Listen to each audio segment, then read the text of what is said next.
2006년 저는 북한 국가대표 금메달리스트였습니다. 특권을 누리던 제가 목숨을 걸고 탈출을 결심한 이유는 따로 있었습니다. 두만강에서 몽골 사막까지 153일간의 도주 끝에 제가 마주한 진실을 오늘 공개하려고 합니다. 이 길은 누구도 추천하지 않는 가장 위험한 선택이었습니다. 평양의 간다를 찾아주셔서 감사합니다. 북한을 떠나 자유를 찾은 사람들의 이야기는 계속되고 있습니다. 구독과 좋아요로 목소리가 더 많은 사람에게 전해질 수 있도록 응원해주세요. 그럼 이야기 시작합니다. 금메달을 목에 걸었던 그날 밤, 저는 처음으로 공포를 느꼈습니다. 평양 체육관 지하 훈련실에는 축하 인파 대신 보위부 요원 2명이 서 있었습니다. 그들은 박수도 치지 않은 채 저를 30분 동안 지켜봤고, 저는 메달의 무게가 아니라 그 시선의 무게를 견뎌야 했습니다. 형광등 불빛 아래서 반짝이는 금메달은 영광이 아니라 족쇄처럼 느껴졌고, 저는 그 순간 제 인생이 더 이상 제 것이 아님을 직감했습니다. 국가대표 선수촌으로 돌아가는 버스 안에서 코치는 저에게 한마디만 남겼습니다. 이제 내 일거수일투족이 당의 자산이다. 창밖으로 보이는 평양 거리의 가로등은 평소보다 밝았지만 제 안은 점점 어두워지고 있었습니다. 차가운 유리창에 이마를 댔을 때 느껴진 냉기가 아직도 생생합니다. 선수촌 기숙사에 도착하자마자 제 방에는 이미 새 룸메이트가 배정되어 있었습니다. 22살의 여자 역도 선수였지만 그녀의 눈빛은 운동선수가 아니라 감시자의 것이었습니다. 그녀는 제가 씻는 시간, 잠드는 시간, 심지어 화장실 가는 횟수까지 수첩에 적었고, 저는 숨 쉬는 것조차 조심스러워졌습니다. 그날 밤 저는 천장을 바라보며 3시간 동안 잠들지 못했습니다. 옆 침대에서 들려오는 룸메이트의 규칙적인 숨소리가 오히려 불규칙하게 느껴졌고, 복도를 오가는 발걸음 소리 하나하나가 제게 다가오는 것만 같았습니다.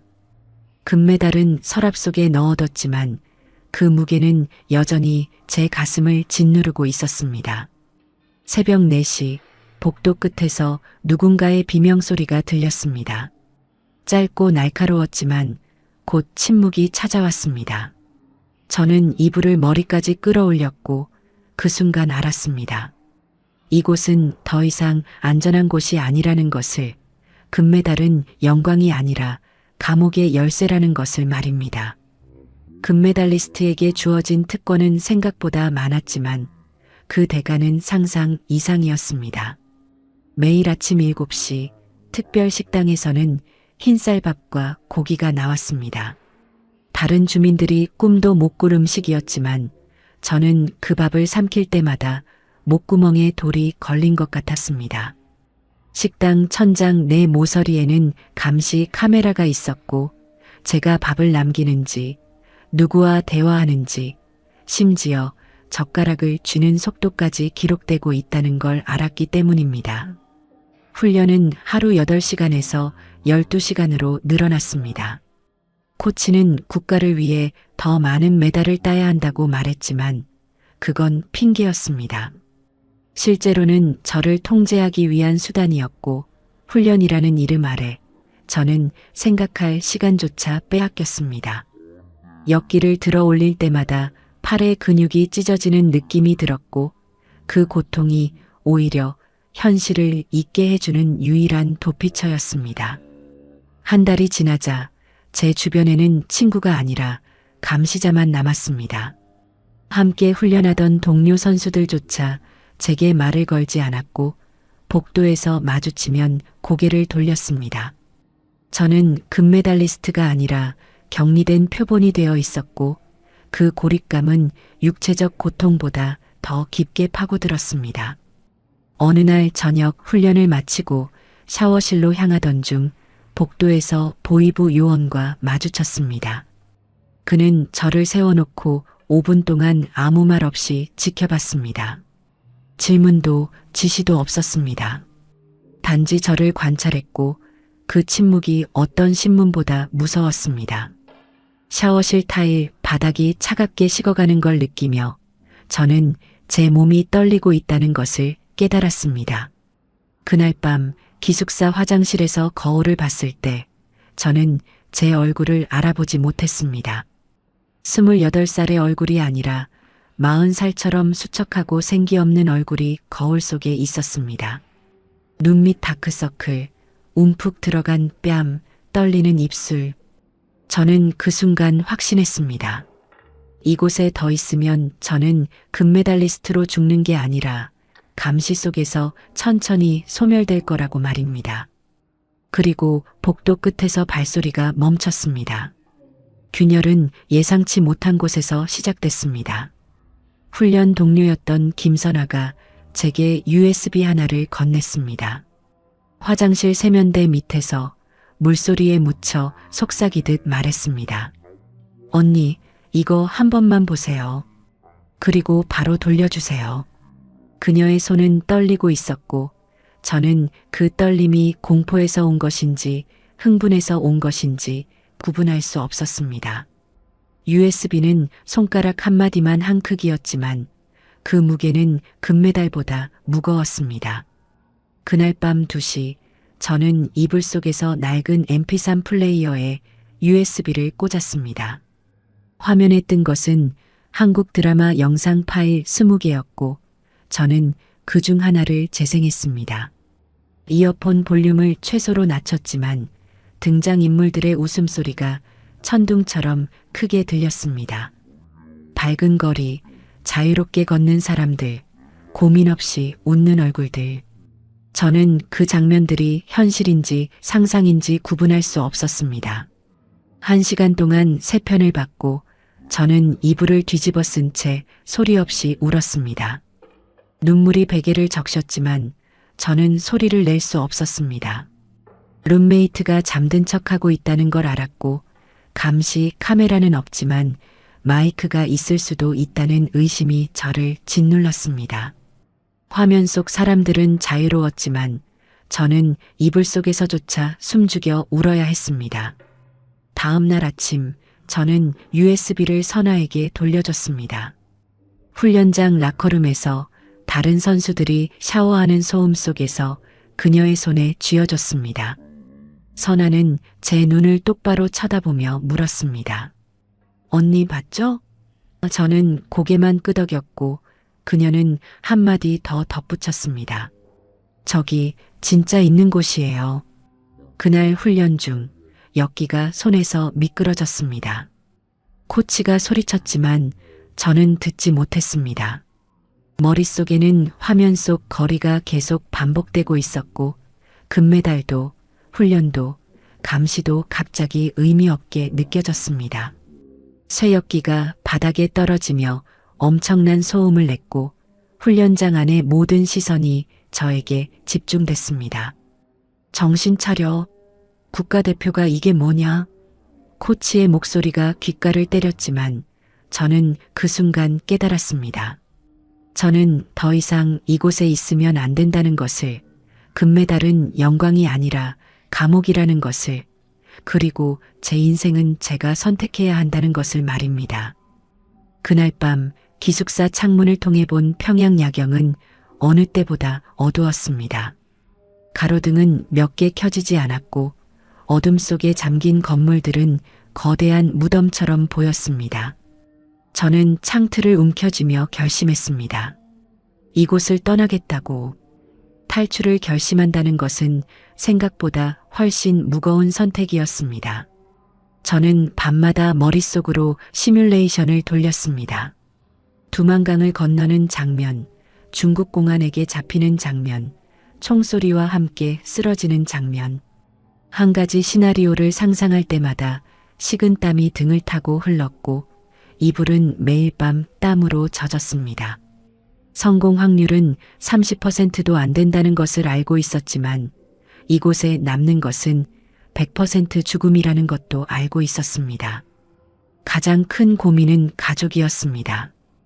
부모님은 함경북도 청진에 계셨고 제가 탈출하면 그들은 정치범 수용소로 끌려갈 것이 분명했습니다. 어머니의 얼굴이 떠올랐습니다. 주름진 손, 허리가 굽은 모습, 딸아, 잘해라 하시던 목소리. 저는 베개를 움켜쥐며 소리 없이 흐느꼈고 그 죄책감은 가슴을 칼로 찌르는 것보다 아팠습니다. 11월 중순, 저는 선아를 다시 만났습니다. 훈련장 뒤편 창고에서 낡은 기구들 사이에 숨어서 그녀에게 조심스럽게 물었습니다. 탈출 가능할까요? 선아는 제 손을 꽉 잡으며 말했습니다. 언니, 저도 생각 중이에요. 근데 혼자는 안 돼요. 최소 4명은 있어야 해요. 그날 이후 우리는 비밀리에 사람을 모았습니다. 먼저 합류한 사람은 최영숙, 32살의 전직 간호사였습니다. 그녀는 평양의과대학 병원에서 일하다가 한 고위 간부의 성폭행을 거부한 뒤 선수촌 의무실로 자천된 상태였습니다. 영숙은 저를 처음 봤을 때 이렇게 말했습니다. 언니, 저 여기서 하루만 더 있으면 미칠 것 같아요. 두 번째는 박현주, 24살의 공장 노동자였습니다. 그녀는 선아의 먼 친척이었고 장마당에서 중국산 물품을 팔다가 적발돼 노동 단련대 경험이 있었습니다. 현주는 아무 말 없이 우리 그룹에 합류했지만 그녀의 눈빛에는 결연함이 가득했습니다. 세 번째는 이수진, 19살의 예술단 무용수였습니다. 수진은 가장 어렸지만 가장 절박했습니다.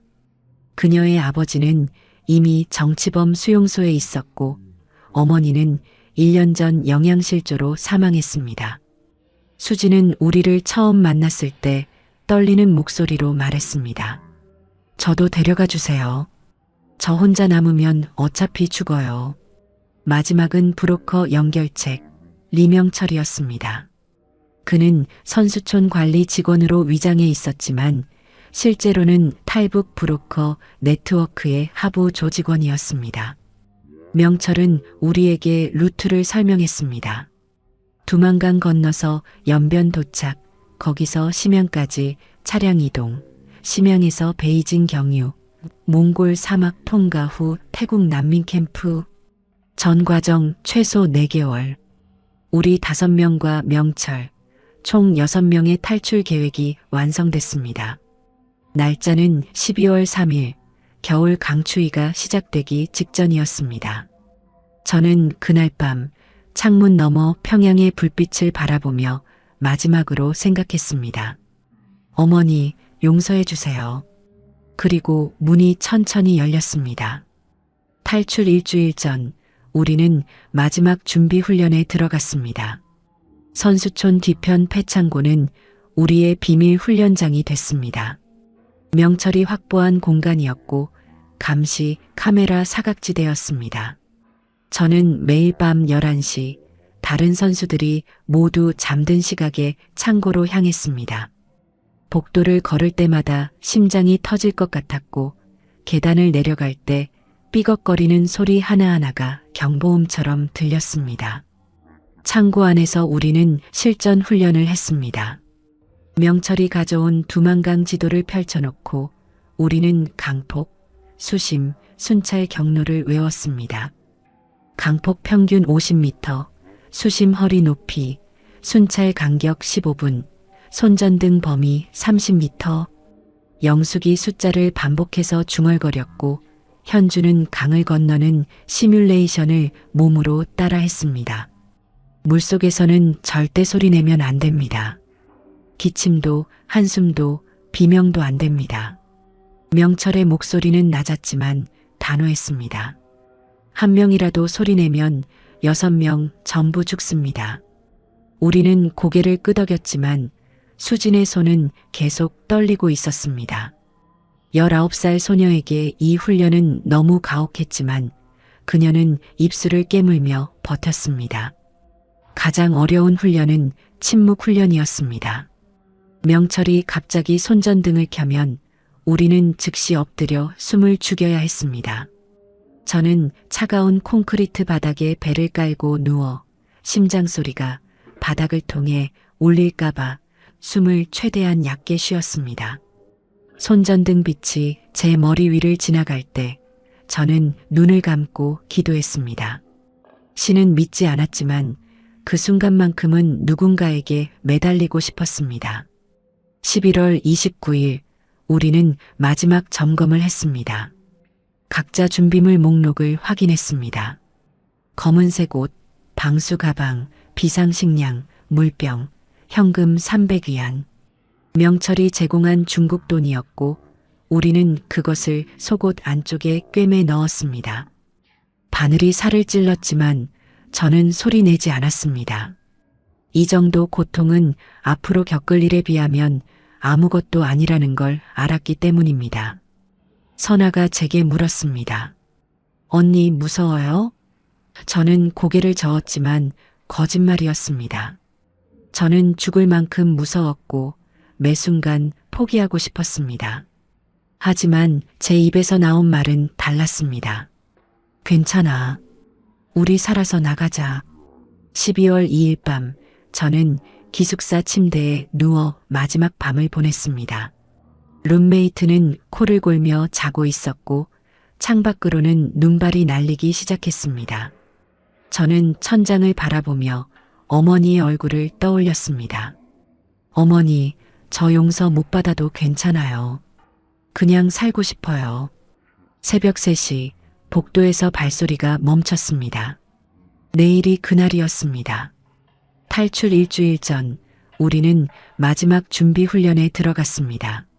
선수촌 뒤편 폐창고는 우리의 비밀 훈련장이 됐습니다. 명철이 확보한 공간이었고 감시 카메라 사각지대였습니다. 저는 매일 밤 11시 다른 선수들이 모두 잠든 시각에 창고로 향했습니다. 복도를 걸을 때마다 심장이 터질 것 같았고 계단을 내려갈 때 삐걱거리는 소리 하나하나가 경보음처럼 들렸습니다. 창고 안에서 우리는 실전 훈련을 했습니다. 명철이 가져온 두만강 지도를 펼쳐놓고 우리는 강폭, 수심, 순찰 경로를 외웠습니다. 강폭 평균 50m, 수심 허리 높이, 순찰 간격 15분, 손전등 범위 30m. 영숙이 숫자를 반복해서 중얼거렸고 현주는 강을 건너는 시뮬레이션을 몸으로 따라했습니다. 물속에서는 절대 소리 내면 안 됩니다. 기침도 한숨도 비명도 안 됩니다. 명철의 목소리는 낮았지만 단호했습니다. 한 명이라도 소리 내면 6명 전부 죽습니다. 우리는 고개를 끄덕였지만 수진의 손은 계속 떨리고 있었습니다. 19살 소녀에게 이 훈련은 너무 가혹했지만 그녀는 입술을 깨물며 버텼습니다. 가장 어려운 훈련은 침묵 훈련이었습니다. 명철이 갑자기 손전등을 켜면 우리는 즉시 엎드려 숨을 죽여야 했습니다. 저는 차가운 콘크리트 바닥에 배를 깔고 누워 심장 소리가 바닥을 통해 울릴까봐 숨을 최대한 얕게 쉬었습니다. 손전등 빛이 제 머리 위를 지나갈 때 저는 눈을 감고 기도했습니다. 신은 믿지 않았지만 그 순간만큼은 누군가에게 매달리고 싶었습니다. 11월 29일 우리는 마지막 점검을 했습니다. 각자 준비물 목록을 확인했습니다. 검은색 옷, 방수 가방, 비상식량, 물병, 현금 300위안. 명철이 제공한 중국 돈이었고 우리는 그것을 속옷 안쪽에 꿰매 넣었습니다. 바늘이 살을 찔렀지만 저는 소리 내지 않았습니다. 이 정도 고통은 앞으로 겪을 일에 비하면 아무것도 아니라는 걸 알았기 때문입니다. 선아가 제게 물었습니다. 언니 무서워요? 저는 고개를 저었지만 거짓말이었습니다. 저는 죽을 만큼 무서웠고 매 순간 포기하고 싶었습니다. 하지만 제 입에서 나온 말은 달랐습니다. 괜찮아. 우리 살아서 나가자. 12월 2일 밤 저는 기숙사 침대에 누워 마지막 밤을 보냈습니다. 룸메이트는 코를 골며 자고 있었고 창밖으로는 눈발이 날리기 시작했습니다. 저는 천장을 바라보며 어머니의 얼굴을 떠올렸습니다. 어머니, 저 용서 못 받아도 괜찮아요. 그냥 살고 싶어요. 새벽 3시 복도에서 발소리가 멈췄습니다. 내일이 그날이었습니다. 12월 3일 밤 10시 우리의 탈출이 시작됐습니다. 선수촌 후문은 명철이 미리 확보해둔 경비의 협조로 열렸습니다. 경비는 우리를 보지도 않은 채 고개를 돌렸고 우리는 한 명씩 어둠 속으로 사라졌습니다. 눈발이 날리기 시작했고 발자국은 10분이면 지워질 것 같았습니다. 저는 그 눈발이 고마웠지만 동시에 앞이 보이지 않아 불안했습니다. 집결지는 평양 외곽 폐공장이었습니다. 우리는 각자 다른 경로로 이동했고 저는 선아와 함께 뒷골목을 따라 50분을 걸었습니다. 가로등이 거의 없는 어두운 길이었고 발밑에서 부서지는 얼음 소리가 유독 크게 들렸습니다. 선아는 제 손을 꽉 잡았고 그녀의 손바닥에서 땀이 느껴졌습니다. 폐공장에 도착했을 때 나머지 4명이 이미 와 있었습니다. 영숙은 커다란 배낭을 메고 있었고 현주는 벽에 기댄 채 숨을 고르고 있었습니다. 수지는 가장 늦게 도착했고 그녀의 얼굴은 창백했습니다. 미안해요. 검문이 있어서 돌아왔어요. 그녀의 목소리는 떨렸고 저는 그녀의 어깨를 두드렸습니다. 명철이 트럭 한 대를 끌고 왔습니다. 낡은 화물 트럭이었고 뒷칸에는 석탄 더미가 실려 있었습니다. 저 석탄 사이에 숨어요. 검문소 3곳 통과해야 합니다. 우리는 석탄 더미 사이 빈 공간으로 기어 들어갔고 명철이 위에서 석탄을 덮었습니다. 빛이 완전히 차단됐고 석탄 냄새가 코를 찔렀습니다. 트럭이 출발했습니다. 울퉁불퉁한 길을 달릴 때마다 몸이 튕겼고 석탄 조각이 얼굴을 긁었습니다. 저는 입을 다물고 숨을 참았지만 먼지가 목구멍으로 들어와 기침이 나올 것 같았습니다. 옆에서 수진이 작게 신음했고 영숙이 그녀의 입을 막았습니다. 첫 번째 검문소에서 트럭이 멈췄습니다. 군인의 목소리가 들렸습니다. 어디 가는 차량이냐? 명철이 대답했습니다. 회령 탄광으로 석탄 배달입니다. 발자국 소리가 트럭 주위를 돌았고 저는 심장이 터질 것 같았습니다. 석탄 위로 막대기를 찌르는 소리가 들렸고 그 막대기가 제 머리 20cm 위를 스쳤습니다. 통과. 군인의 목소리가 멀어졌고 트럭이 다시 움직였습니다. 저는 그제야 숨을 쉬었고 폐가 터질 듯 아팠습니다. 선아가 제 손을 찾아 꽉 쥐었고 우리는 말없이 서로의 존재를 확인했습니다. 두 번째, 세 번째 검문소도 같은 방식으로 통과했습니다. 마지막 검문소를 지난 뒤 명철이 석탄을 걷어냈습니다. 차가운 공기가 얼굴을 때렸고 저는 처음으로 밤하늘을 봤습니다. 별이 보였습니다. 평양에서는 볼 수 없었던 수많은 별들이 하늘을 가득 채우고 있었고 저는 그 순간 깨달았습니다. 이제 정말 돌아갈 수 없다는 것을. 두만강까지는 트럭으로 5시간이 걸렸습니다. 새벽 4시 명철이 트럭을 세웠습니다. 여기서부터는 걸어야 합니다. 강까지 3km. 우리는 배낭을 메고 트럭에서 내렸습니다. 발을 디딘 순간 눈 속으로 발목까지 푹 빠졌고 차가움이 뼈까지 파고들었습니다. 기온은 영하 15도 정도였고 입김이 하얗게 피어올랐습니다. 명철이 앞장섰고 우리는 일렬로 그를 따랐습니다. 저는 두 번째, 그 다음이 영숙, 현주, 선아, 마지막이 수진이었습니다. 산길은 가파르고 미끄러웠고 나무 뿌리에 걸려 넘어질 뻔한 게 3번이었습니다. 현주가 1번 미끄러졌고 영숙이 재빨리 그녀를 잡았습니다. 조심해, 소리내지 마. 1시간을 걸었을 때 명철이 손을 들어 멈춤 신호를 보냈습니다. 우리는 즉시 엎드렸고 명철이 속삭였습니다. 순찰병. 50m 앞에서 손전등 불빛이 움직이고 있었습니다. 2명의 군인이 대화하며 지나갔고 그들의 목소리가 바람에 실려 들렸습니다. 요즘 탈북자 많이 잡힌다며? 응, 어제도 3명 잡았대. 군인들이 지나간 뒤에도 우리는 10분을 더 기다렸습니다. 눈 위에 엎드린 채 저는 얼굴이 얼어붙는 걸 느꼈습니다. 손가락 감각이 사라지기 시작했고 발은 이미 돌덩이처럼 굳어 있었습니다. 수진이 작게 떨고 있었고 선아가 그녀를 껴안았습니다. 새벽 5시 우리는 마침내 두만강이 보이는 지점에 도착했습니다. 강은 생각보다 넓었고 얼음이 얇게 얼어 있었습니다. 명철이 설명했습니다. 저 강 건너면 중국입니다. 하지만 순찰이 15분마다 돕니다. 타이밍 맞춰야 해요. 우리는 갈대밭에 숨었습니다. 갈대는 말라서 바스락거렸고 우리는 최대한 움직임을 줄였습니다. 저는 시계를 봤습니다. 다음 순찰까지 7분 남았습니다. 명철이 강물을 테스트했습니다.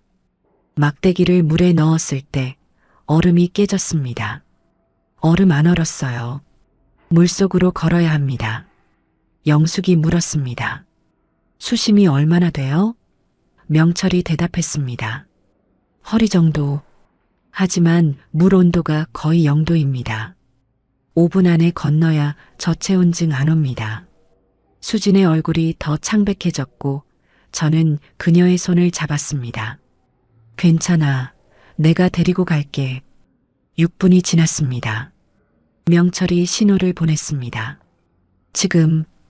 우리는 일어섰고 갈대를 헤치고 강둑으로 향했습니다. 제 발이 물에 닿는 순간 전기가 온몸을 관통하는 것 같았습니다.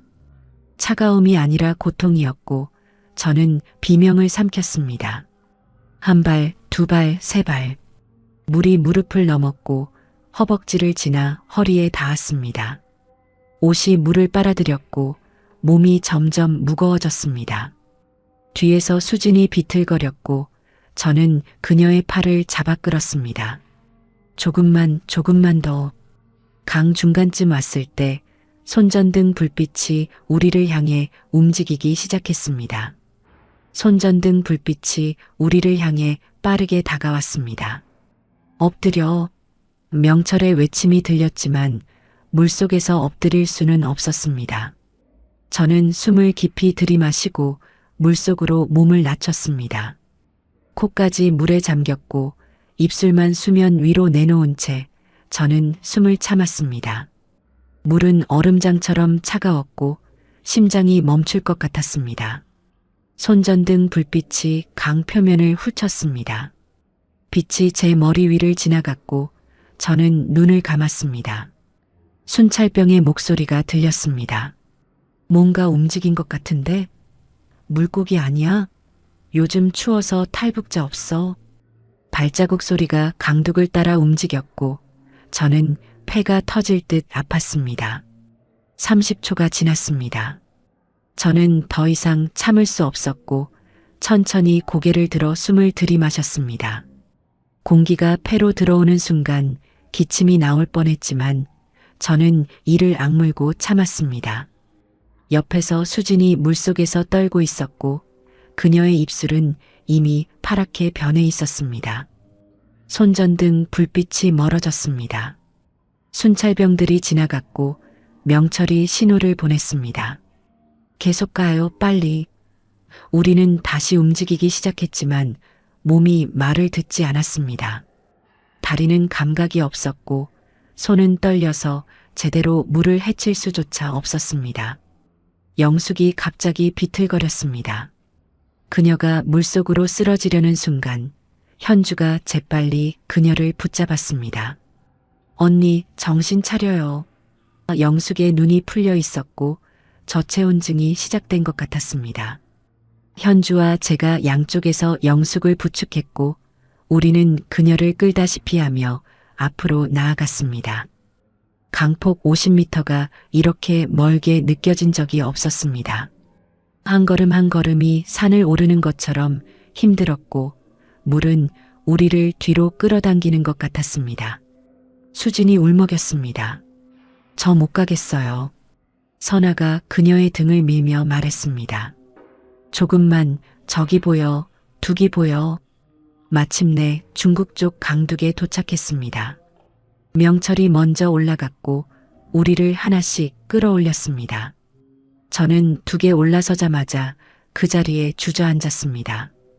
온몸이 얼어붙어 있었고 옷은 물을 머금어 무게가 배로 늘어나 있었습니다. 바람이 불었고 젖은 옷이 얼기 시작했습니다. 움직여야 해요. 여기 있으면 얼어 죽어요.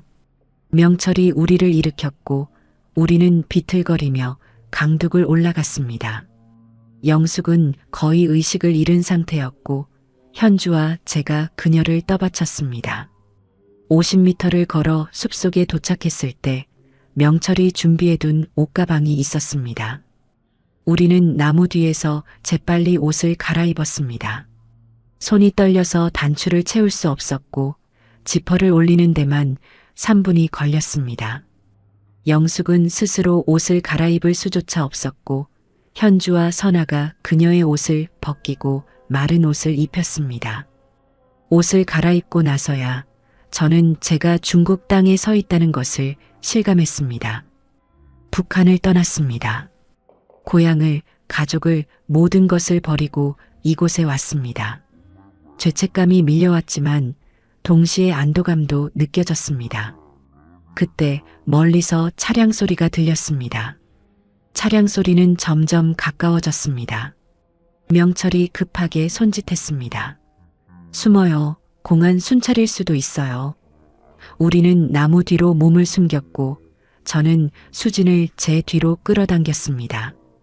헤드라이트 불빛이 숲 사이로 들어왔고 나무 그림자가 길게 늘어났습니다.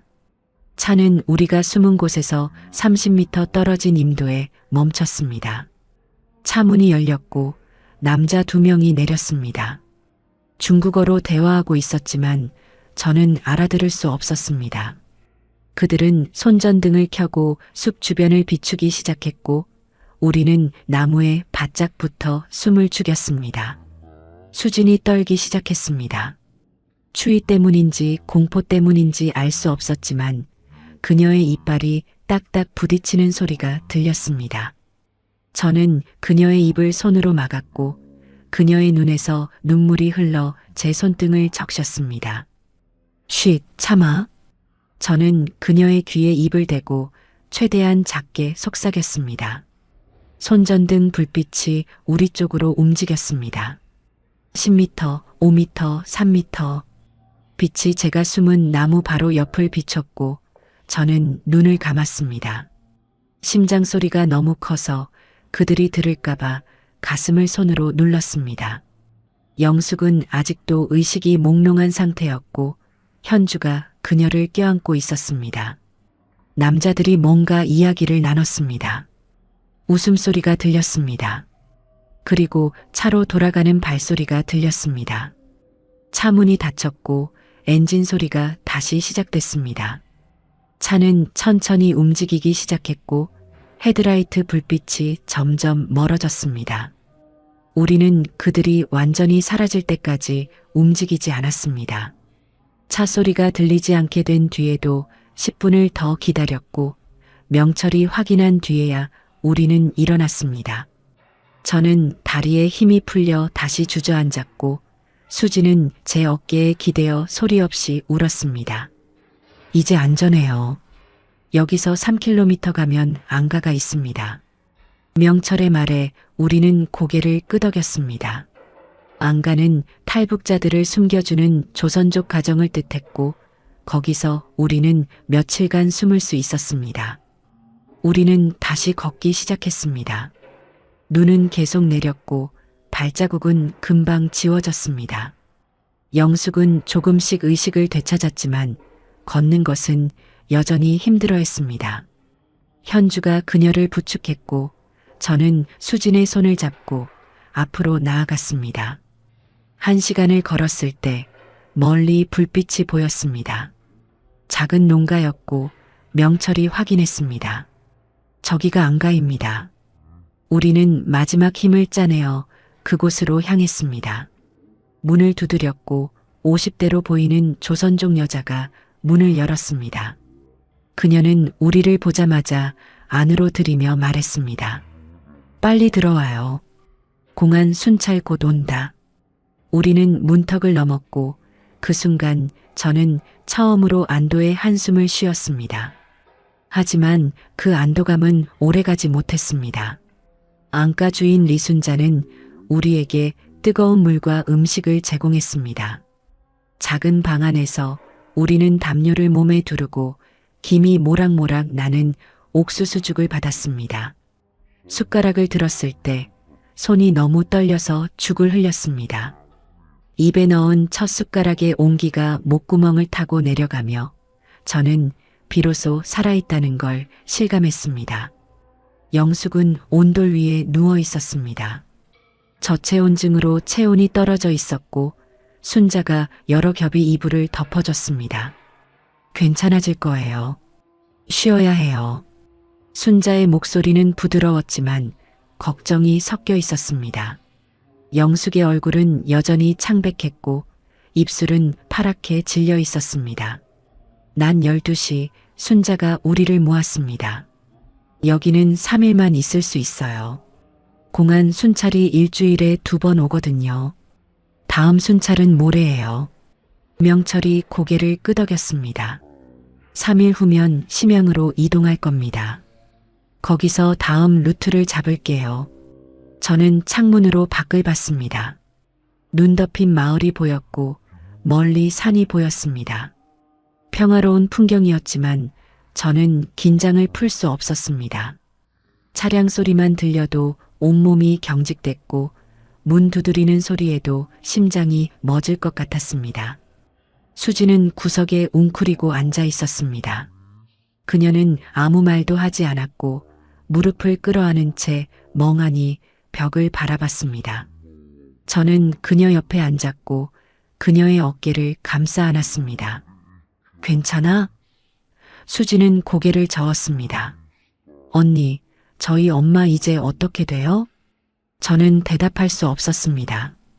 북한에 남은 가족들은 우리가 탈출한 걸 알면 정치범 수용소로 끌려갈 것이 분명했습니다. 수진의 어머니는 이미 돌아가셨지만 친척들이 있었고 제 부모님도 청진에 계셨습니다. 죄책감이 다시 밀려왔고 저는 수진을 더 꽉 안아줬습니다. 오후 3시 순자가 라디오를 켰습니다. 중국 방송이었지만 뉴스에서 조선어가 들렸습니다. 북한 탈북자 단속 강화, 중국 공안 국경지역 집중 검문. 우리는 모두 라디오 앞에 모여들었고 아나운서의 목소리가 방 안을 가득 채웠습니다. 명철이 말했습니다. 예상했던 일이에요. 하지만 우리는 이미 국경을 넘었어요. 지금부터는 공안만 피하면 됩니다. 쉽게 말했지만 중국은 넓었고 심양까지는 아직 500km가 남아 있었습니다. 저녁이 되자 순자가 저녁 식사를 준비했습니다.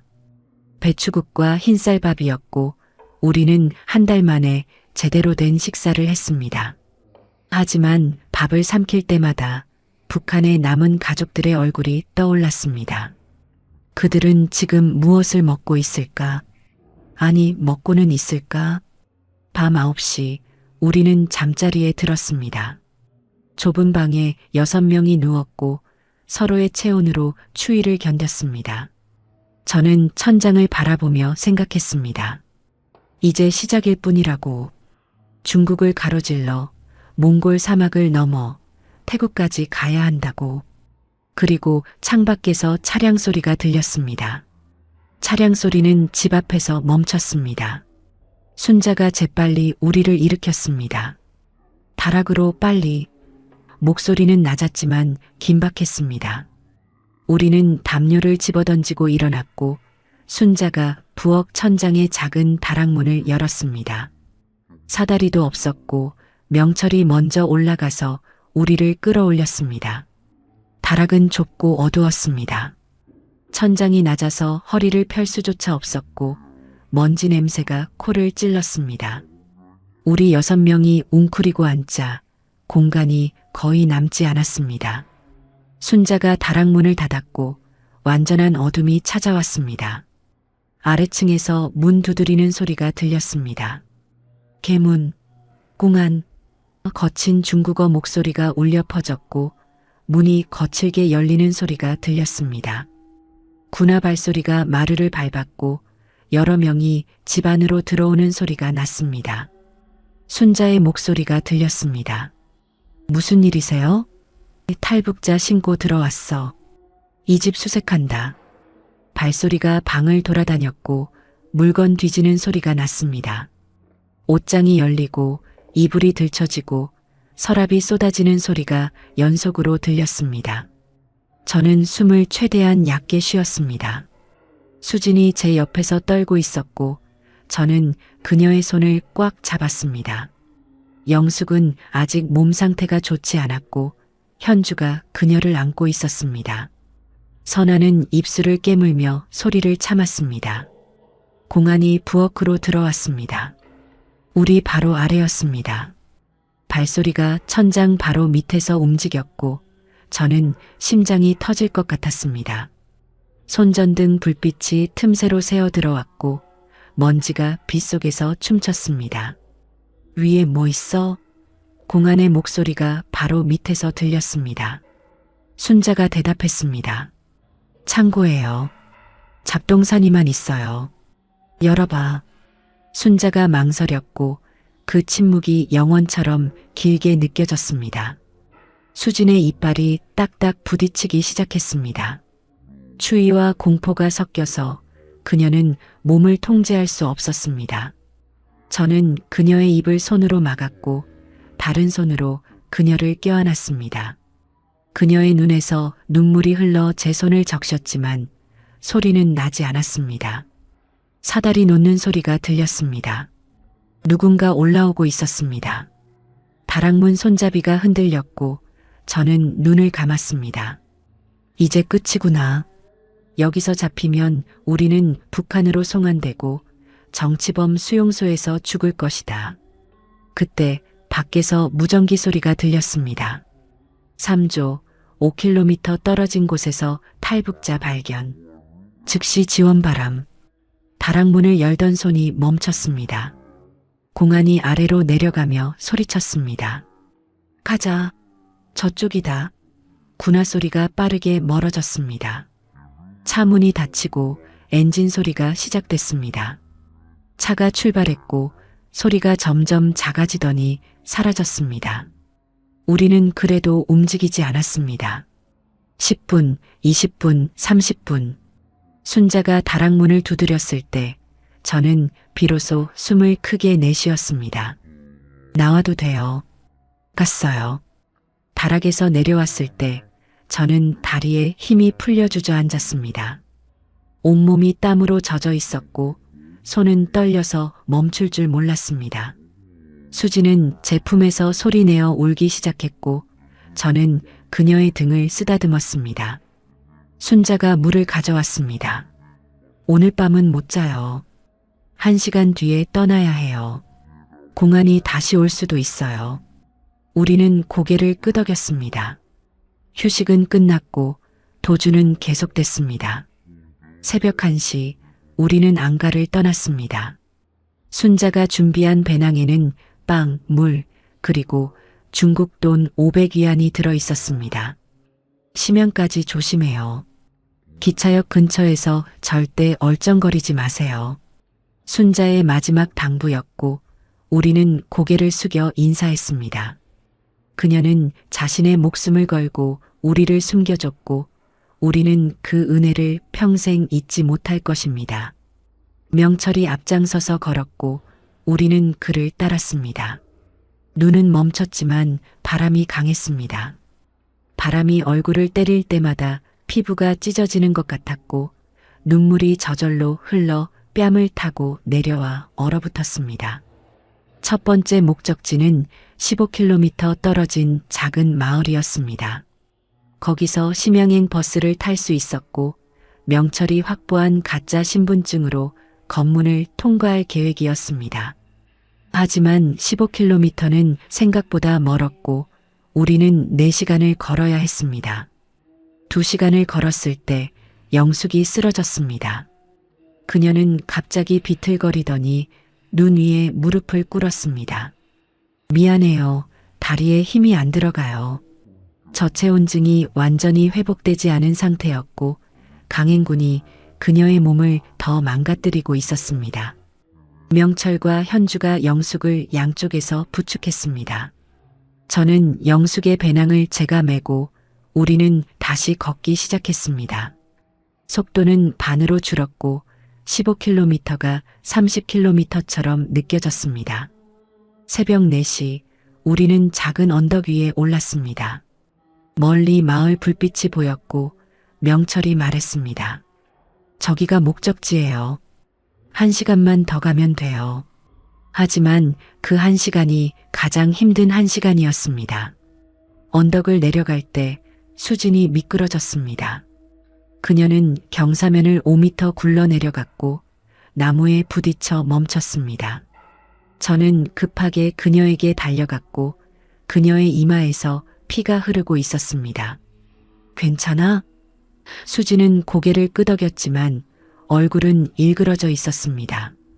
선아가 배낭에서 천을 꺼내 수진의 이마를 동여맸습니다.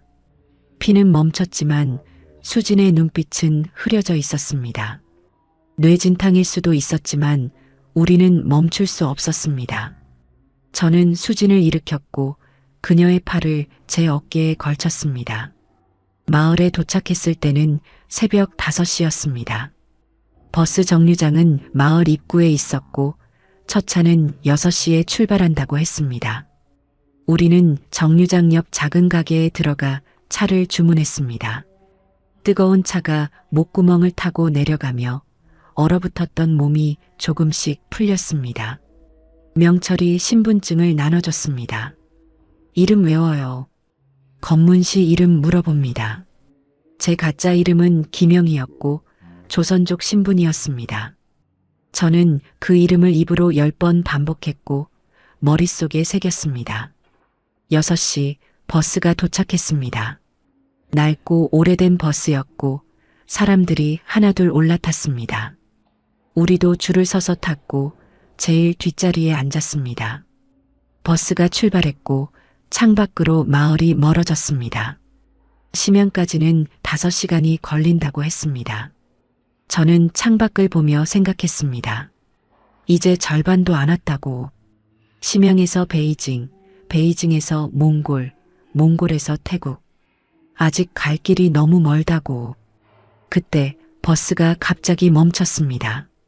검문소였습니다. 경찰 2명이 버스에 올라탔고 앞좌석부터 신분증을 검사하기 시작했습니다. 저는 가짜 신분증을 손에 쥐었고 손바닥에서 땀이 났습니다. 옆자리의 수지는 얼굴이 창백했고 이마의 붕대가 눈에 띄었습니다. 경찰이 한 줄씩 뒤로 다가왔습니다. 신분증, 어디 가세요? 무슨 일로 심양 가세요? 질문은 짧았지만 매번 다른 사람에게 물었고 우리는 어떤 질문이 올지 예측할 수 없었습니다. 명철이 제일 먼저 검사를 받았습니다. 신분증. 명철이 신분증을 건넸고 경찰이 꼼꼼히 확인했습니다. 일 때문에 심양 갑니다. 명철의 목소리는 안정적이었고 경찰은 신분증을 돌려주며 고개를 끄덕였습니다. 다음은 영숙이었습니다. 경찰이 그녀를 보더니 물었습니다. 왜 이렇게 안색이 안 좋아요? 영숙이 대답했습니다. 감기 걸렸어요. 경찰이 의심스러운 눈빛으로 그녀를 쳐다봤지만 신분증을 돌려줬습니다. 현주, 선아도 무사히 통과했습니다. 이제 저와 수진만 남았습니다. 경찰이 제 앞에 섰고 저는 신분증을 건넸습니다. 이름이 김영희입니다.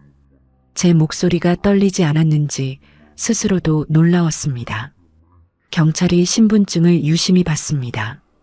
사진과 제 얼굴을 번갈아 확인했고 그 시간이 영원처럼 느껴졌습니다. 조선족이에요? 네, 연길에서 왔습니다. 거짓말이었지만 제 입에서 자연스럽게 나왔습니다. 경찰이 신분증을 돌려주려는 순간 수진을 봤습니다. 이마에 붕대, 창백한 얼굴, 떨리는 손. 경찰의 눈빛이 날카로워졌습니다. 이마는 왜 다쳤어요? 수진이 입을 열려 했지만 말이 나오지 않았습니다. 제가 재빨리 끼어들었습니다. 제 동생이에요. 어제 집에서 넘어졌어요. 경찰이 저를 쳐다봤고 저는 그의 눈을 똑바로 마주봤습니다. 시선을 피하면 의심받는다는 것을 알았고 저는 최대한 자연스럽게 행동했습니다. 신분증. 경찰이 수진에게 손을 내밀었습니다. 수진이 신분증을 건넸지만 손이 너무 떨려서 신분증을 떨어뜨렸습니다. 신분증이 바닥에 떨어졌고 경찰이 그것을 주었습니다. 경찰이 신분증을 보더니 수진에게 물었습니다. 이름이? 수진이 입술을 떨었습니다. 그녀는 가짜 이름을 잊은 것 같았습니다. 침묵이 길어졌고 경찰의 눈빛이 더 날카로워졌습니다. 최수진입니다. 수진이 겨우 말했지만 목소리가 너무 작았습니다. 경찰이 다시 물었습니다. 뭐라고요? 최수진이요. 수진이 조금 더 크게 말했고 경찰은 신분증을 다시 확인했습니다. 긴 침묵이 흘렀습니다. 경찰이 수진을 쳐다보고 신분증을 보고 다시 수진을 쳐다봤습니다.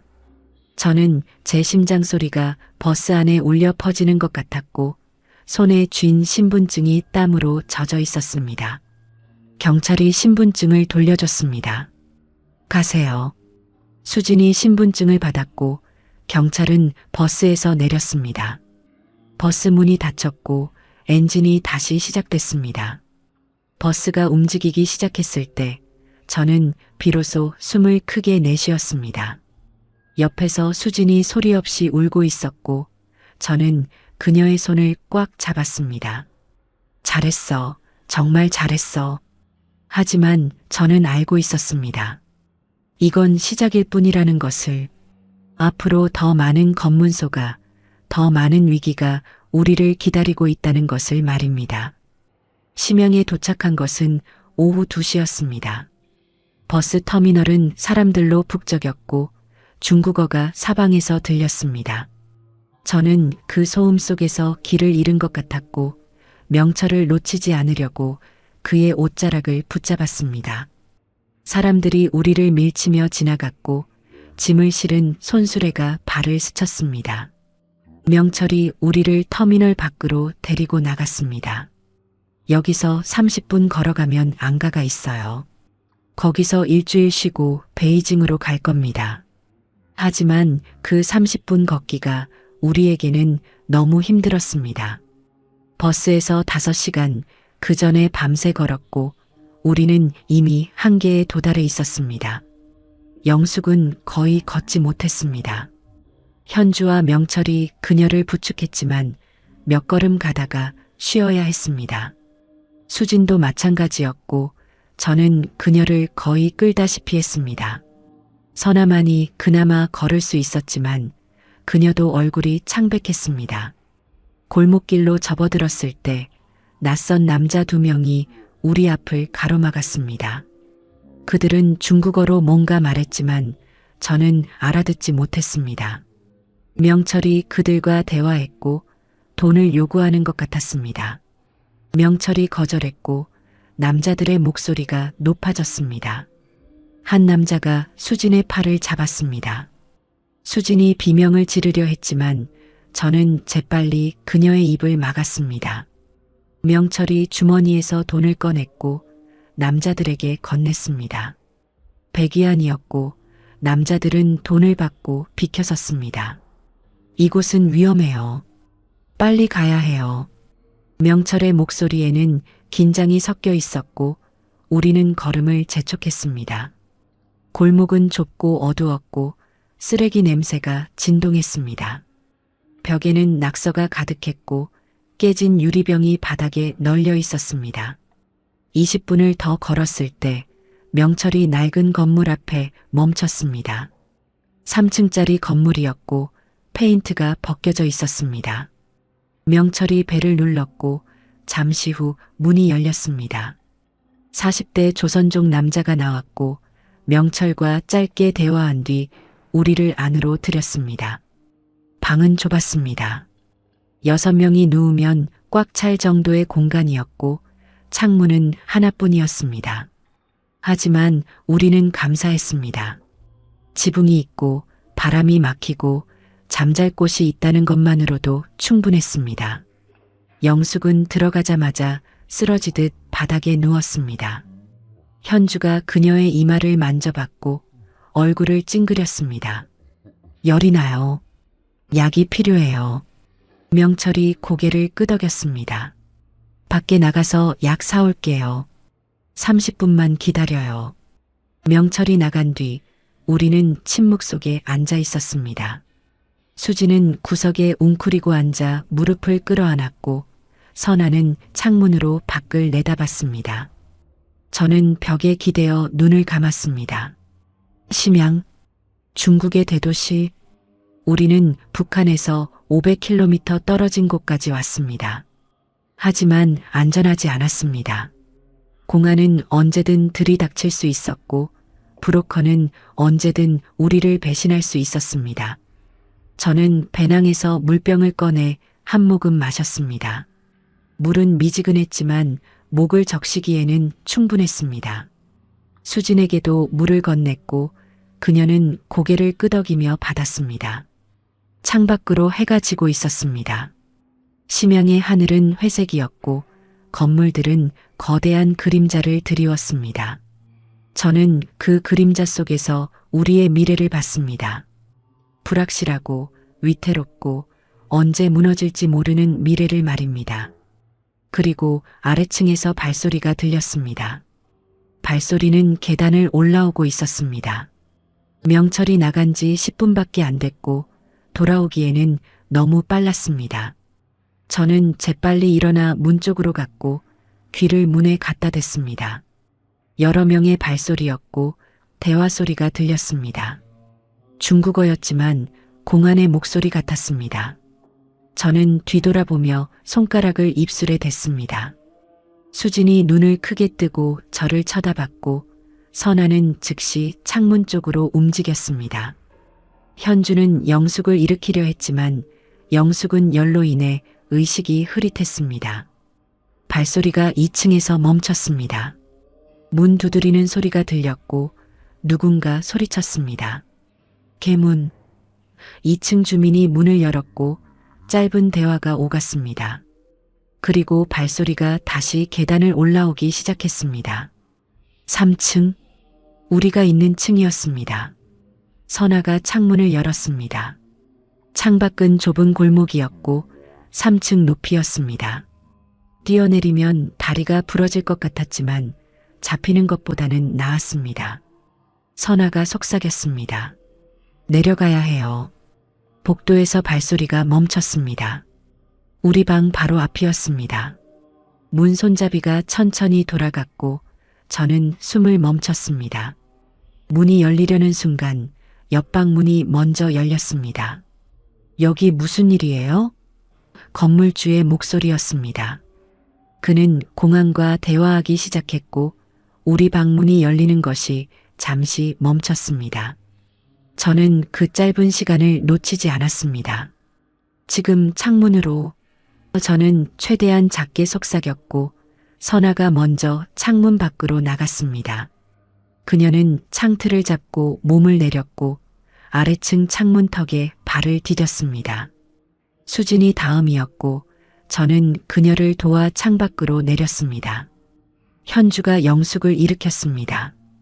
영숙은 거의 의식이 없었지만 현주가 그녀를 등에 업었습니다.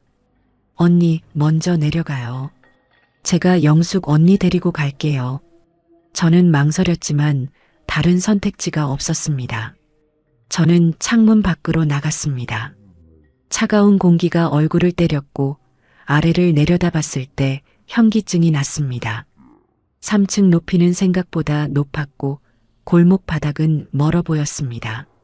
하지만 저는 창틀을 잡고 몸을 내렸습니다.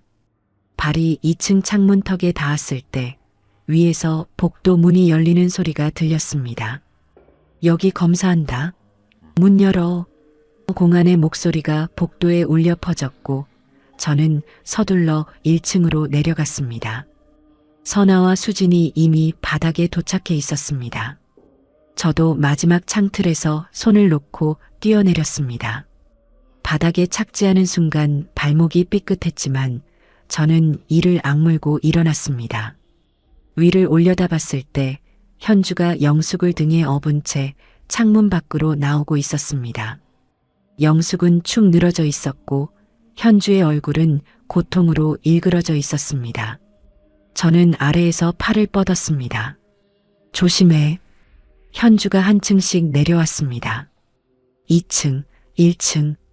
마지막 창틀에서 그녀가 손을 놓았고 저와 선아가 그녀를 받아냈습니다. 우리는 함께 바닥에 넘어졌지만 다치지는 않았습니다. 위에서 창문이 열리는 소리가 들렸습니다. 공안이 창밖으로 고개를 내밀었고 우리를 발견했습니다. 저기다. 잡아. 호각 소리가 울렸고 발소리가 계단을 내려오기 시작했습니다. 뛰어. 저는 소리쳤고 우리는 골목을 따라 뛰기 시작했습니다. 현주가 영숙을 업은 채 뛰었고 저는 수진의 손을 잡고 끌었습니다. 뒤에서 공안들이 건물 밖으로 나오는 소리가 들렸습니다. 골목은 미로 같았습니다. 좌회전, 우회전, 또 좌회전. 저는 방향을 잃었지만 멈출 수 없었습니다. 뒤에서 발소리가 쫓아오고 있었고 호각 소리가 점점 가까워졌습니다. 그때 앞에서 트럭 한 대가 서 있었고 명철이 손을 흔들고 있었습니다. 명철의 트럭은 엔진을 켠 채 대기하고 있었습니다. 빨리 타요. 명철이 소리쳤고 저는 수진을 트럭 뒤로 밀어 올렸습니다. 선아가 뛰어 올랐고 현주는 영숙을 저에게 넘겼습니다. 영숙의 몸은 무거웠고 저는 온 힘을 다해 그녀를 트럭에 올렸습니다. 공안들이 골목 모퉁이를 돌았습니다. 50m 뒤였고 그들은 총을 들고 있었습니다. 멈춰라. 중국어 외침이 들렸고 저는 트럭에 올라타며 명철에게 소리쳤습니다. 출발해요. 트럭이 급출발했습니다. 저는 균형을 잃고 트럭 바닥에 넘어졌고 영숙이 제 위로 쓰러졌습니다. 뒤에서 총성이 울렸습니다. 한 발, 두 발. 총알이 트럭 뒤편을 스쳤고 금속 부딪히는 소리가 났습니다. 명철이 핸들을 급격하게 꺾었습니다. 트럭이 좌회전했고 우리는 모두 한쪽으로 쏠렸습니다. 수진이 비명을 질렀지만 엔진 소리에 묻혔습니다. 저는 트럭 옆면을 붙잡고 버텼고 뒤를 돌아봤습니다. 공안들이 차를 타고 쫓아오고 있었습니다. 검은색 세단 2대였고 사이렌을 울리며 우리를 추격했습니다. 거리는 100m 정도였고 점점 좁혀지고 있었습니다. 명철이 큰 도로로 진입했습니다. 차량들이 많았고 명철은 그 사이를 비집고 들어갔습니다. 트럭이 급가속했고 저는 트럭 바닥에 배를 깔고 누웠습니다. 옆에서 선아가 기도하고 있었고 현주는 영숙을 꼭 안고 있었습니다. 추격은 10분간 계속됐습니다. 명철은 좌회전, 우회전을 반복하며 공안 차량을 따돌리려 했습니다. 한 번은 골목으로 들어가 쓰레기통을 들이받았고 다른 한 번은 역주행으로 마주오는 차량들을 피했습니다. 제 심장은 터질 듯이 뛰었고 손은 트럭 바닥을 움켜쥐어 손톱이 부러질 지경이었습니다. 수지는 제 옆에서 울고 있었고 저는 그녀의 손을 잡았습니다. 괜찮아, 살 거야, 우리 살 거야. 명철이 갑자기 좁은 골목으로 들어갔습니다. 트럭이 겨우 지나갈 정도의 폭이었고 양쪽 벽이 트럭을 스쳤습니다. 뒤에서 세단들이 따라오려 했지만 차체가 너무 넓어서 진입하지 못했습니다. 골목을 빠져나왔을 때 우리는 심양 외곽공단 지역에 있었습니다. 불빛이 거의 없는 어두운 곳이었고 명철은 속도를 줄이며 한적한 길로 접어들었습니다. 뒤를 돌아봤지만 추격 차량은 보이지 않았습니다. 명철이 트럭을 세웠습니다. 우리는 모두 숨을 헐떡이며 바닥에 누워 있었습니다. 저는 하늘을 올려다봤고 별 하나 없는 어두운 하늘만 보였습니다. 귀에서는 심장 소리만 울렸고 온몸이 땀으로 젖어 있었습니다. 명철이 뒤로 와서 말했습니다. 이제 심양은 위험해요. 오늘 밤에 베이징으로 떠나야 합니다. 우리는 대답할 힘도 없이 고개만 끄덕였습니다. 영숙이 신음했습니다. 현주가 그녀의 이마를 만져봤고 얼굴을 찡그렸습니다. 열이 더 올랐어요. 40도는 넘을 것 같아요. 명철이 배낭에서 약을 꺼냈고 영숙에게 먹였습니다. 하지만 영숙은 약을 삼키지 못하고 뱉어냈습니다. 베이징까지 12시간 걸립니다. 버텨야 해요. 명철의 목소리에는 걱정이 섞여 있었습니다. 저는 영숙의 손을 잡았고 그녀의 손은 뜨겁게 달아올라 있었습니다. 트럭이 다시 출발했습니다. 이번에는 고속도로로 향했고 심양의 불빛이 점점 멀어졌습니다. 저는 트럭 뒤에서 그 불빛을 바라보며 생각했습니다. 우리는 살아남았다고. 하지만 앞으로 얼마나 더 살아남아야 하는가.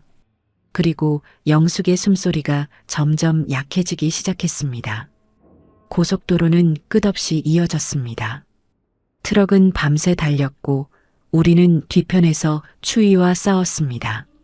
기온은 영하 10도 아래로 떨어졌고 바람이 트럭 틈새로 파고 들어왔습니다. 담요를 몸에 감았지만 추위는 뼛속까지 스며들었습니다. 영숙의 상태는 더 나빠졌습니다. 열은 계속 올랐고 의식은 오락가락했습니다. 현주가 그녀를 안고 있었지만 영숙의 몸은 경련을 일으켰습니다. 언니, 정신 차려요. 조금만 버텨요. 현주의 목소리는 떨렸고 눈에서는 눈물이 흘렀습니다. 새벽 4시 명철이 트럭을 휴게소에 세웠습니다. 화장실 다녀오세요. 10분만 쉬고 다시 출발합니다. 우리는 트럭에서 내렸고 다리는 감각이 없었습니다. 걷는 것조차 힘들었고 저는 벽을 짚고 화장실로 향했습니다. 거울을 봤을 때 저는 제 모습에 놀랐습니다. 머리는 헝클어져 있었고 얼굴은 흙과 땀으로 범벅이었습니다. 눈은 충혈되어 있었고 입술은 갈라져 피가 맺혀 있었습니다. 이틀 동안 제대로 씻지도 자지도 못한 결과였습니다. 수진이 옆에서 얼굴을 씻었습니다. 차가운 물이 얼굴을 적셨고 그녀는 작게 신음했습니다. 이마의 붕대는 더러워져 있었고 저는 그것을 벗기고 새천으로 감아줬습니다. 괜찮아? 수진이 고개를 끄덕였지만 눈빛은 공허했습니다.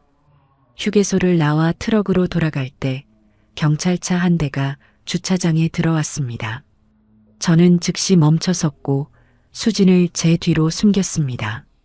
경찰 2명이 차에서 내렸고 휴게소 건물로 들어갔습니다. 명철이 손짓했습니다. 빨리, 지금. 우리는 몸을 숙이고 재빨리 트럭으로 향했습니다. 뒤편으로 올라탔고 명철이 즉시 출발했습니다. 트럭이 휴게소를 빠져나갈 때 백미러로 경찰이 밖으로 나오는 것이 보였습니다. 오전 9시 우리는 베이징 외곽에 도착했습니다.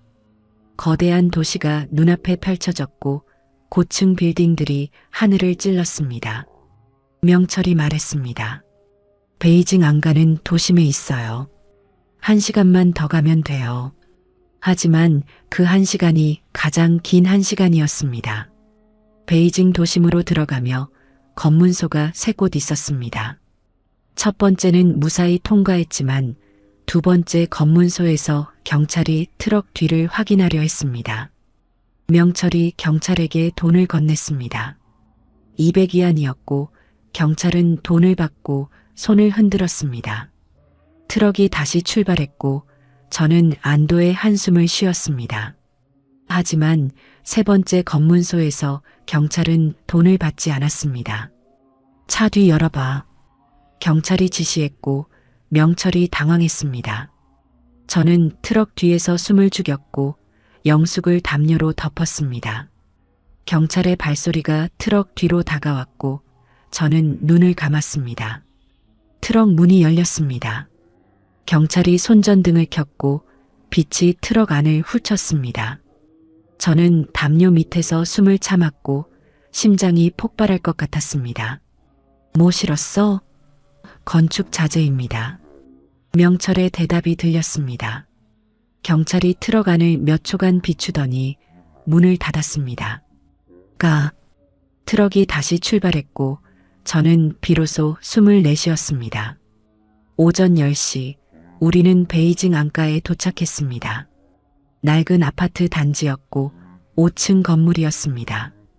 명철이 우리를 3층 방으로 안내했고 조선족 부부가 문을 열었습니다. 어서 와요. 여기는 안전해요. 부인의 말에 우리는 방으로 들어갔습니다. 그리고 영숙을 바닥에 눕혔을 때 그녀는 숨을 쉬지 않고 있었습니다. 현주가 영숙에게 심폐소생술을 시도했습니다. 가슴을 누르고 인공호흡을 하고 다시 가슴을 눌렀습니다. 하지만 영숙은 반응하지 않았습니다. 현주의 손은 점점 빨라졌고 그녀의 얼굴에서 땀이 흘렀습니다. 언니 일어나요. 제발 일어나요. 10분이 지났습니다. 현주는 계속 시도했지만 영숙의 가슴은 움직이지 않았습니다. 명철이 현주의 어깨를 잡았습니다. 그만해요. 이미 늦었어요. 현주가 명철의 손을 뿌리쳤습니다. 아니에요. 아직 안 늦었어요. 하지만 5분 뒤 현주는 멈췄습니다. 그녀는 영숙의 몸 위에 엎드려 소리내어 울었습니다. 선아도 수진도 저도 울었습니다. 우리는 영숙을 잃었고 그 상실은 우리 모두를 무너뜨렸습니다. 안가 주인이 담요를 가져왔고 영숙의 몸을 덮었습니다. 오늘 밤에 처리해야 해요. 시신을 오래 둘 수 없어요. 명철이 고개를 끄덕였고 우리는 침묵 속에 앉아 있었습니다. 밤 11시 명철과 안가 주인이 영숙의 시신을 옮겼습니다. 어디로 가는지 물어보지 않았고 우리는 알고 싶지도 않았습니다. 영숙은 그렇게 우리 곁을 떠났고 북한도 아닌 중국도 아닌 어디에도 속하지 못한 채 사라졌습니다. 다음 날부터 우리는 베이징 안가에서 일주일을 머물렀습니다. 명철은 몽골 루트를 준비했고 우리는 회복할 시간이 필요했습니다. 수지는 거의 말을 하지 않았고 현주는 창문만 바라봤습니다. 선아는 매일 밤 악몽에 시달렸고 저는 잠들지 못했습니다. 12월 12일 명철이 우리를 모았습니다. 몽골 루트 준비됐어요. 모레 출발합니다. 베이징에서 북쪽으로 15시간 국경까지 가서 사막을 건너야 해요. 우리는 고개를 끄덕였지만 두려움이 컸습니다. 몽골 사막은 겨울에 영하 30도까지 내려가요. 그리고 국경 수비대가 있어요. 잡히면 중국으로 송환되고 우리는 북한으로 돌아가요. 명철의 말에 수진이 떨기 시작했습니다. 저는 수진의 손을 잡았습니다. 우리 여기까지 왔어. 포기하면 영숙 언니한테 미안해. 수진이 고개를 끄덕였고 눈물을 닦았습니다. 12월 13일 밤 우리는 영숙을 위한 작은 추도식을 했습니다. 촛불 하나를 켜고 우리는 돌아가며 영숙에 대한 기억을 나눴습니다. 현주가 말했습니다. 언니는 간호사였어요. 사람들을 살리는 게 일이었어요. 근데 본인은 못 살렸어요. 선아가 말했습니다. 언니는 웃는 게 예뻤어요. 힘들 때도 웃으려고 했어요. 수진이 말했습니다. 언니가 저한테 말했어요. 한국 가면 꽃집 하고 싶다고. 제 차례가 왔을 때 저는 말문이 막혔습니다. 그리고 겨우 한마디 했습니다. 언니 미안해요. 우리가 더 빨리 갔어야 했어요. 촛불을 끄고 우리는 각자의 자리로 돌아갔습니다. 내일이면 몽골로 떠나고 사막을 건너고 또 다른 위기를 만날 것입니다. 하지만 우리는 계속 가야 했습니다. 영숙을 위해서라도 우리는 살아남아야 했습니다. 그날 밤 저는 창밖을 바라보며 다짐했습니다. 반드시 한국에 도착하겠다고, 영숙의 목까지 살겠다고, 그리고 이 이야기를 세상에 알리겠다고 말입니다. 몽골 사막은 우리가 상상했던 것보다 훨씬 가혹했습니다. 12월 14일 새벽 우리는 베이징을 떠나 북쪽으로 향했습니다. 트럭으로 15시간을 달렸고 중국 내몽골 국경 마을에 도착했습니다. 거기서 명철이 새로운 가이드를 소개했습니다. 몽골인 남자였고 이름은 바트였습니다. 바트는 영어와 중국어를 조금 할 수 있었고 명철이 통역했습니다. 사막 건너는데 사흘 걸려요. 밤에만 이동해요. 낮에는 국경 수비대가 순찰해요. 우리는 고개를 끄덕였지만 사흘이라는 시간이 영원처럼 느껴졌습니다. 12월 15일 밤 우리는 사막으로 들어갔습니다. 눈이 쌓인 사막은 달빛 아래 은빛으로 빛났고 끝이 보이지 않았습니다. 바람은 칼날처럼 날카로웠고 얼굴을 스카프로 감았지만 피부가 찢어지는 것 같았습니다. 첫날 밤 우리는 8시간을 걸었습니다. 모래 위에 쌓인 눈이 발목까지 빠졌고 한 걸음 걷는 것이 산을 오르는 것처럼 힘들었습니다. 수진이 2번 쓰러졌고 저는 그녀를 일으켰습니다. 조금만 더, 조금만 더. 새벽에 우리는 작은 동굴에 숨었습니다. 바트가 찾아둔 은신처였고 우리는 거기서 낮 동안 쉬었습니다. 동굴은 좁고 추웠지만 바람은 막아줬습니다. 저는 배낭에서 빵을 꺼내 먹었고 입안이 마르고 갈라졌습니다. 둘째 날 밤 눈보라가 시작됐습니다. 바람이 강해져서 앞이 보이지 않았고 바트조차 방향을 잃었습니다. 우리는 원을 그리며 걷고 있었고 1시간 뒤에야 바트가 별을 보고 방향을 다시 잡았습니다. 현주가 동상에 걸렸습니다. 발가락 감각이 없어졌고 신발을 벗었을 때 발가락이 검게 변해 있었습니다. 바트가 천으로 감아줬지만 병원 치료가 필요했습니다. 몽골 울란바토르 도착하면 병원 가요. 지금은 계속 가야 해요. 셋째 날 밤 우리는 마침내 몽골 국경을 넘었습니다. 철조망이 있었지만 바트가 미리 뚫어둔 구멍으로 통과했습니다. 철조망을 넘는 순간 저는 중국을 벗어났다는 것을 실감했습니다. 몽골 땅에 발을 디뎠을 때 저는 무릎을 꿇고 땅에 이마를 댔습니다. 눈물이 흘렀지만 추위에 금방 얼어붙었습니다. 수진이 제 옆에 앉았고 선아와 현주도 합류했습니다. 우리는 말없이 서로를 껴안았습니다. 하지만 여정은 끝나지 않았습니다. 울란바토르까지는 또 일주일이 걸렸고 거기서 태국행 비행기를 타야 했습니다. 바트가 우리를 게르로 안내했고 몽골 유목민 가족이 우리를 받아줬습니다. 몽골에서 한 달을 머물렀습니다. 현주의 발을 치료했고 수지는 천천히 회복했습니다. 저는 매일 밖을 나가 하늘을 올려다봤고 자유가 무엇인지 처음으로 느꼈습니다. 2007년 1월 15일 우리는 울란바토르에서 태국행 비행기를 탔습니다. UNHCR의 도움으로 비행기표를 받았고 한국 대사관이 우리를 기다리고 있었습니다. 비행기가 이륙하는 순간 저는 창밖을 내다봤습니다. 몽골의 하얀 땅이 점점 작아졌고 구름 위로 올라갔습니다. 저는 눈을 감았고 영숙의 얼굴이 떠올랐습니다. 언니, 우리 거의 다 왔어요. 그리고 비행기는 남쪽을 향해 날아갔습니다.